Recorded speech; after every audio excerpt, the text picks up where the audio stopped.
El rol del educador de párvulos en una educación inclusiva con integración de TIC es lo que quiero compartir con ustedes hoy día. Les voy a hablar un poco del contexto mundial, lo que entendemos por infancia, inclusión y TIC, y finalmente el rol del educador de párvulos en una educación inclusiva con integración de TIC. En primer lugar, quiero mencionar esta organización, ¿no? UNESCO, que establece y ha establecido por mucho tiempo las bases, ¿verdad?, de la importancia de la educación. La educación es el centro de la misión de UNESCO, ya que es considerada en el fondo un derecho humano fundamental. A través de la educación podemos construir la paz, erradicar la pobreza, superar las desigualdades e impulsar el desarrollo sostenible. Es decir, la educación transforma vidas, nos está transformando permanentemente, en pandemia y pospandemia, permanentemente durante toda la vida. ¿Qué implica esta transformación? ¿Ya? Las Naciones Unidas ha organizado una cumbre, ¿ya?, que fue celebrada en junio del 2022, de este año. Y una de las preguntas que se hacían en esa cumbre eran, ¿cuáles son los ámbitos claves que hay que transformar? Estamos transformando la educación debido a estos cambios que estamos teniendo como sociedad, ¿verdad? El mundo público, privado, etcétera. Estamos transformándonos, ¿sí? ¿Qué es lo que implica? ¿Cuáles son estos ámbitos clave? Por un lado, las escuelas inclusivas, más equitativas, más seguras y más saludables. Está transformando también el rol docente, ¿ya? Los educadores de los distintos niveles educativos, desde educación parvularia hasta la educación superior y la educación de adultos también, que también es un eje principal de las Organizaciones Unidas. La enseñanza, ¿verdad?, el aprendizaje y la profesión docente para ir consiguiendo justamente esto que como docente universitario queremos, la profesionalización decente y el trato digno, ¿ya? Está transformando el aprendizaje, la enseñanza y está transformando también el aspecto y la era digital. La UNESCO también tiene pensado dentro de sus perspectivas, ¿verdad? Obviamente la conducción de la paz en la mente de los hombres y las mujeres. Por lo tanto, es necesario el desarrollo de los conocimientos, las competencias y los valores necesarios para vivir con dignidad. La palabra dignidad a mí me hace mucho sentido. Siento que como seres humanos tenemos derecho a ser tratados dignamente, construir las propias vidas y contribuir a las sociedades en que viven. En esta Agenda Mundial de la Educación 2030 hay un objetivo de desarrollo sostenible que es el número 4, que de alguna manera también en este evento se ha mencionado. Y lo que implica que es garantizar una educación inclusiva, equitativa y de calidad. Y asimismo promover las oportunidades de aprendizaje durante toda la vida para todos. Ahí ya nos están indicando, ¿verdad?, estos principios de la UNESCO que nos habla de esta educación inclusiva, equitativa y de calidad.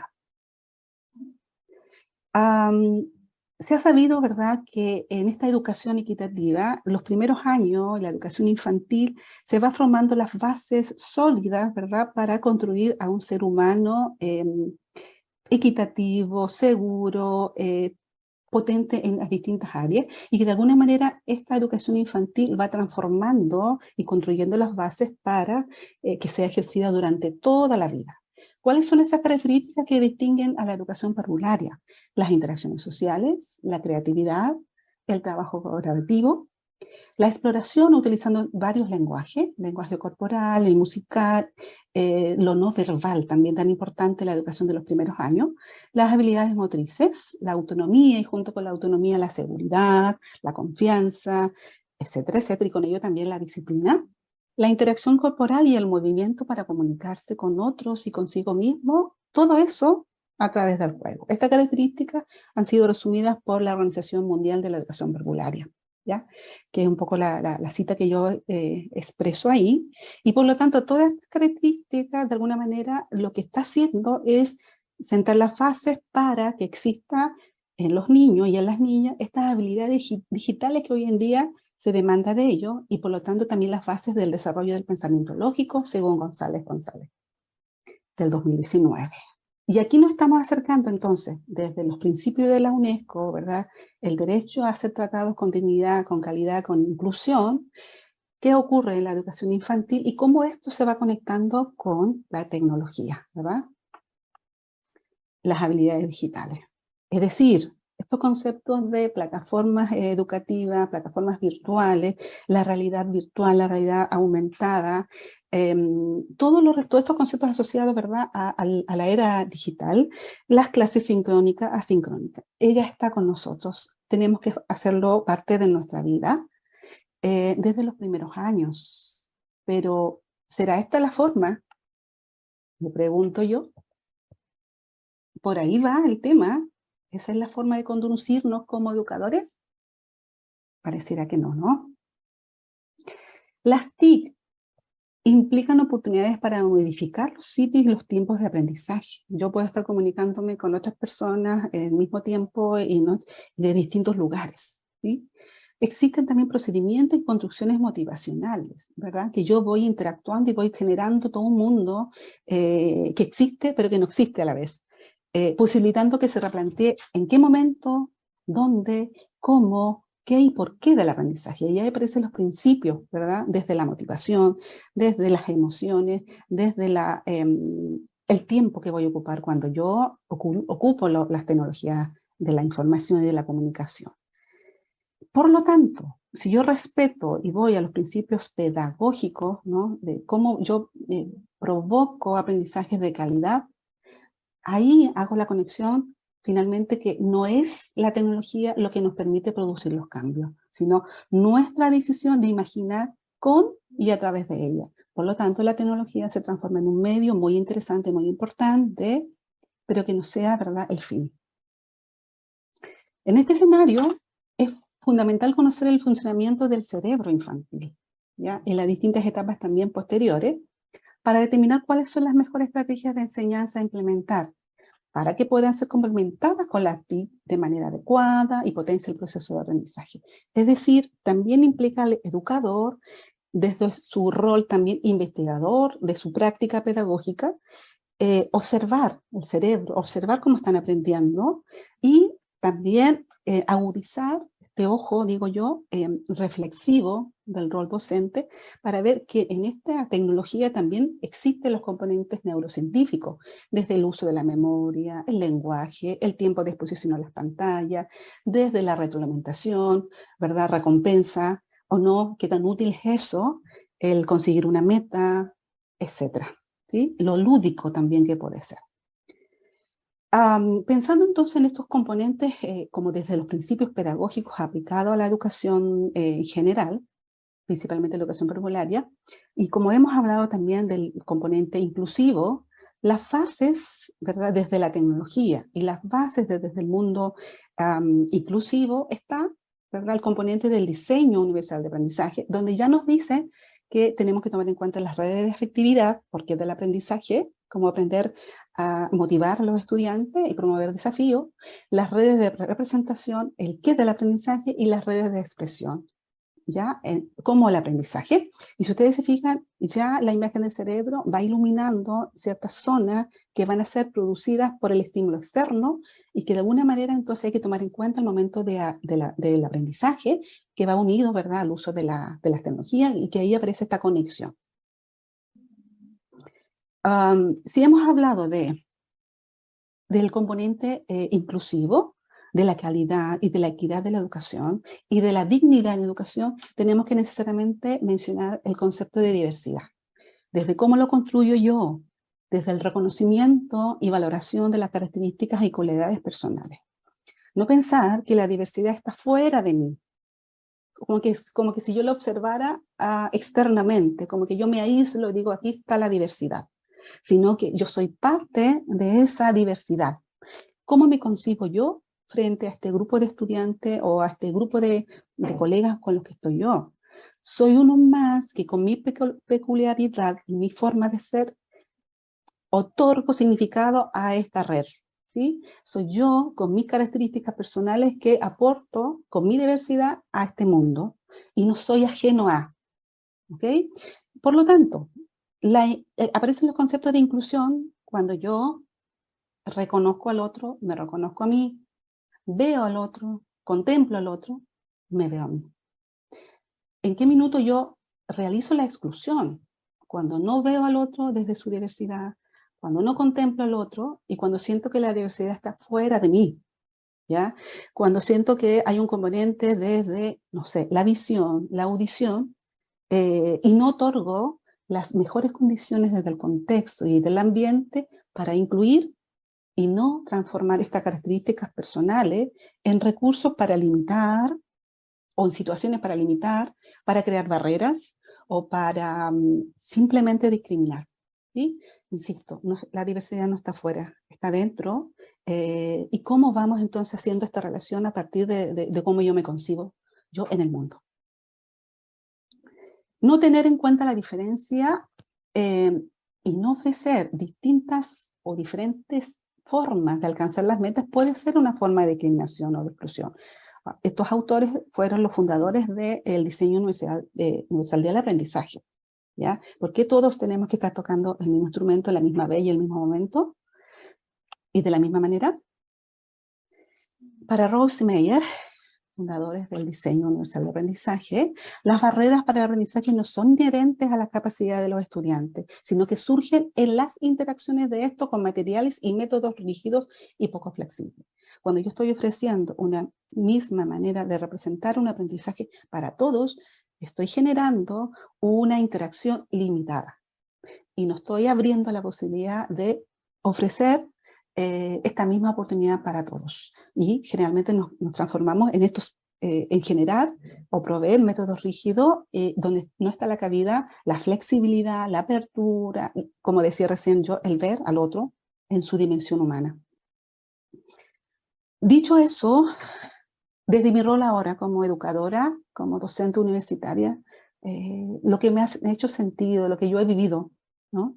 Algunas experiencias trabajando con niños, con niñas, con estudiantes en formación, desde distintas realidades, desde salir del aula de clase para ir a un campamento, para trabajar con niños y niñas de distintas edades, y que no sea solo, ¿verdad?, el aula, el espacio, y no solo sea la enseñanza limitada a un contenido.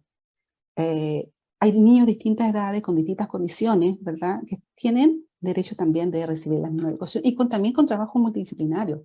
¿Sí? Ahí aparecen imágenes entonces los trabajos que hemos hecho desde del diálogo, la conversación, hasta actividades lúdicas, bailes, conversaciones, etc. Un trabajo que desarrollé el año 2020, que fue muy interesante, fue una tesina de grado para la carrera de Educación Parvularia en la Universidad de Antofagasta y que se tituló Estrategias pedagógicas utilizadas para potenciar el proceso de aprendizaje de una niña ciega en tiempos de pandemia. Y aquí yo rescaté dos citas. Una cita es de una educadora que estaba trabajando con la niña ciega y una cita de la madre. Esto fue un trabajo en donde pudimos ver lo que nos decía la educadora y lo que nos decía la madre para trabajar incluso desde la codocencia y hacer que esta niña pudiera aprender en estos contextos de pandemia, en su casa, con tecnología y con el gran desafío de tener a la madre que estaba educando y que la educadora tenía que transmitir esa información. Ella dice, la educadora, ha sido un enorme desafío. He aprendido a usar un montón de plataformas que no tenía idea de que existían y a inventar cosas nuevas. Ella nos cuenta efectivamente que fue un cambio de paradigma, de sentir que en lugar de la sala de clases con niños y niñas, tuve que transformar esa enseñanza y aprender de nuevo, aprender cosas que no sabía, y ahí aparece entonces la tecnología. En el caso de la madre, ella buscaba su manera, desde su cultura, desde su forma, desde su propia red, desde su propio amor a su hija. Ella decía, cuando hay una palabra distinta, si yo no sé, la googleo, se lo pregunto a mi hermano y así le doy la explicación de una u otra manera. Entonces se transforman en un equipo de trabajo para provocar el aprendizaje de calidad en esta niña.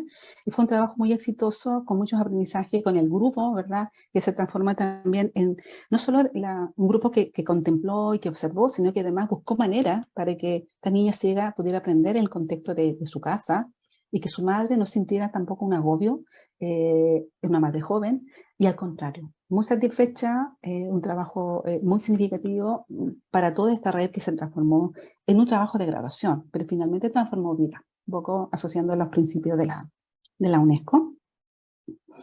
Y bueno, continuando con este trabajo, desde cómo incluimos, cómo trabajamos con la tecnología, respetando la diversidad.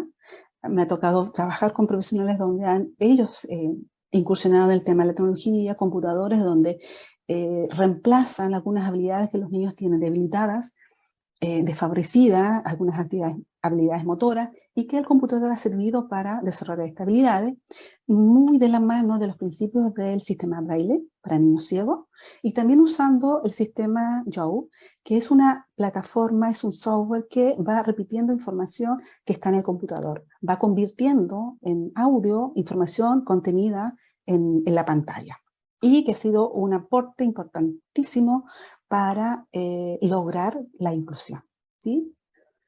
Y aquí me quiero remitir a un poco a las orígenes, a lo que yo siempre no olvido y que intento con mis estudiantes tampoco que lo olviden. Destacar a María Montessori, ella, una educadora por esencia, y que menciona, si alguna luz existe que pueda iluminarlos en el profundo misterio como una revelación, hay que necesariamente mirar al niño, el único que con su simplicidad inicial puede mostrarnos las íntimas directrices que sigue el alma humana en su desarrollo. Eso lo dijo en 1982. Me quiero tomar de esas palabras y de su filosofía, de una investigación nueva, ya de la investigación de los niños y de su desarrollo, y que fue formando su pedagogía montessoriana. Ella respetaba a los niños solo por el hecho de ser como ellos son. Su filosofía estaba muy centrada en la conciencia ecológica, en la multiculturalidad, en el respeto a la diversidad, centrado en el valor de la cooperación, el altruismo y la educación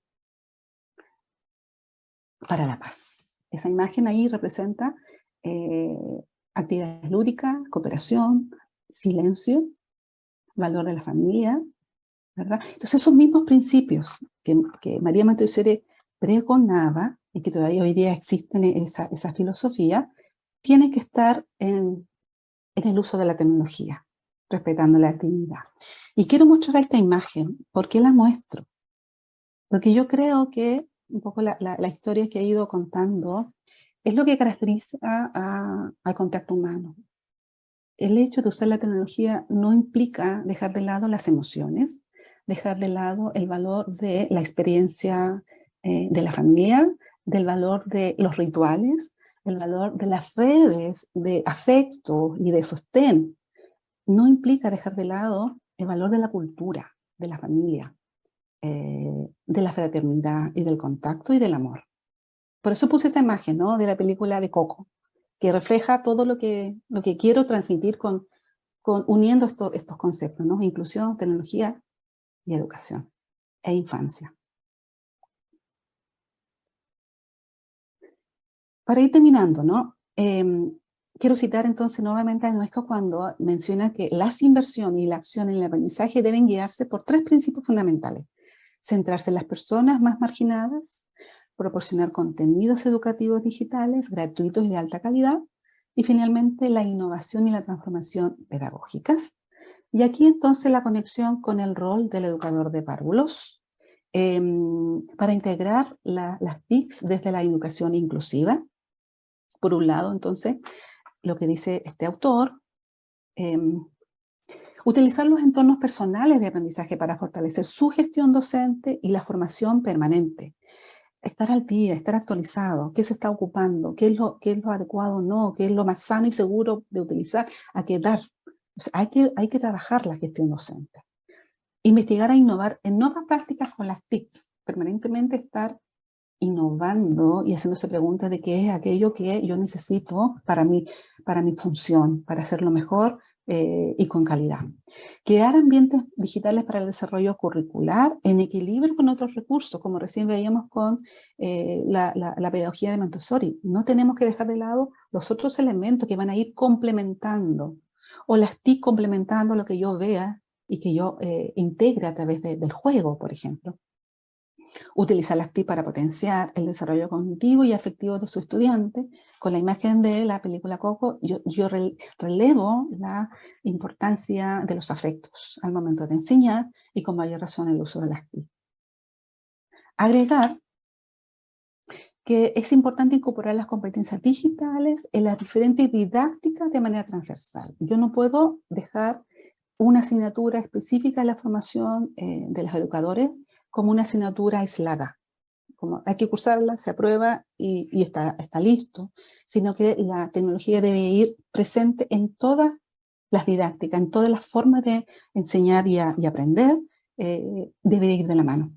Integrar los conocimientos de la neurociencia al campo de la aplicación de TIC, por lo que yo mencionaba anteriormente, conocer el funcionamiento del cerebro y cómo ese funcionamiento del cerebro dialoga y está en consonancia con la aplicación de las TIC.